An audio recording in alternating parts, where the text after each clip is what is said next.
ASUS have been on a bit of a roll lately with the awesome ROG Claymore keyboard and Gladius 2 gaming mouse. The last generation of headsets from ASUS I personally wasn't much of a fan of.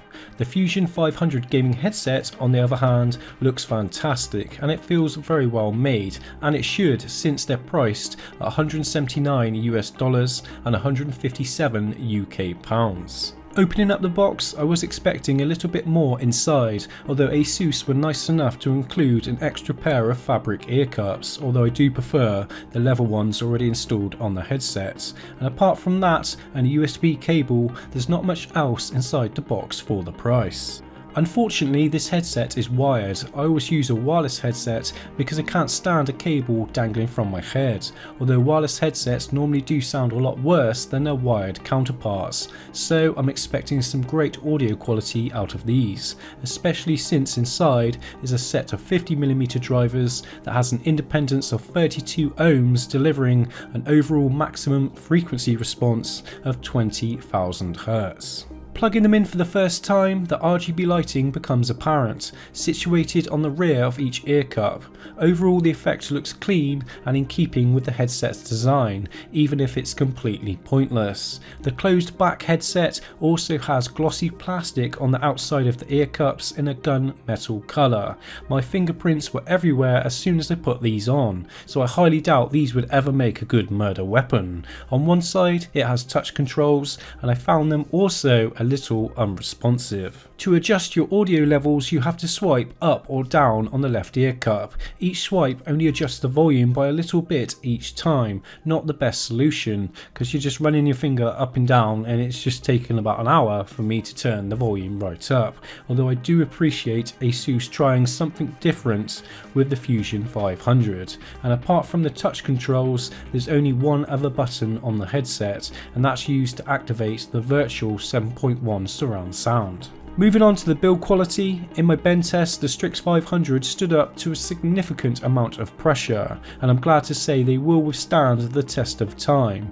Cosmetically however, the glossy plastic will most certainly chip, fade and scratch easily. I'd expect this headset to look worn out in a short amount of time if they're not handled with care. The metal hinges are strong and robust, as well as the metal inserts that allow for a good range of adjustments. The headset will fit every head size, no trouble at all.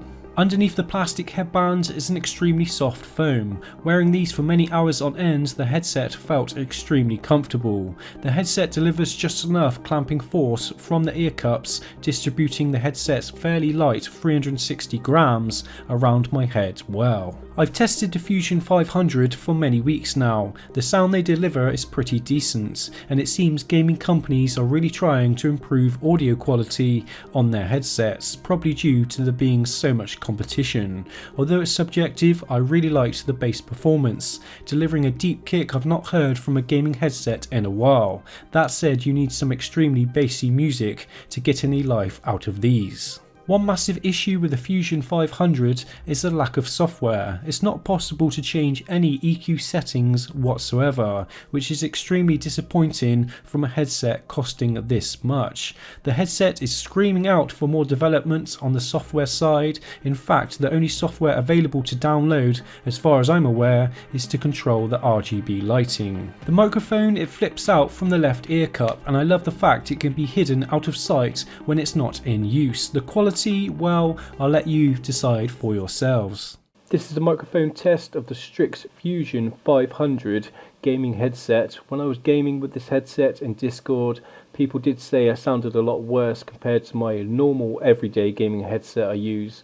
Overall though, I think the sound quality is just about good enough to chat with people online. Rounding off now guys and girls, the Strix Fusion 500 headset is fairly decent, but the cost is extremely high. I like what they try to do with the touch controls, but I feel they would be more suited for use with a mobile phone, which I find interesting since the headset has no headphone jack. I love the RGB lighting, build quality and overall design. There just needs a little bit more development on the software side. Still a great headset no doubt, and there you go guys, my review of the Strix Fusion 500 gaming headset. My name's Mark from Silence Tech. Goodbye.